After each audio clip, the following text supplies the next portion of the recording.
Ngayong na-resume na ang pagtrabaho sa bagong Mandaue City Government Building, gusto ang syudad mahuman ang construction niini sa 2027 aron makabali na ang mga opisina sa City Hall. Ano ang report ni Nico Sereno?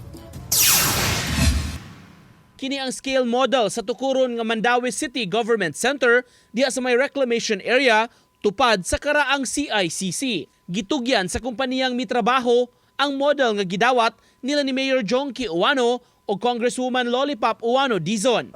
Gikan sa nahaunang design, may gibag-o lang gamay sa plano para sa napu kaandana nga edipisyo. Bago man administration, no, it was designed and nag-layout before. So, nailagay changes ba sa utilization sa space ba? Kani, pwede ginani.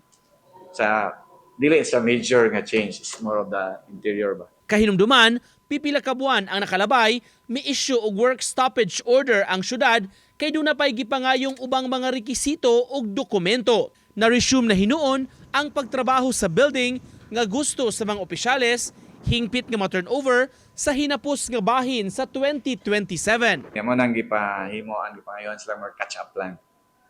Gusto ni Mayor nga humagid siya next year. Kung kahinumduman, ang syudad milon og moabot sa 3 billion pesos para sa construction sa bag-ong government center. Nico Sereno, Balitang Bisdak.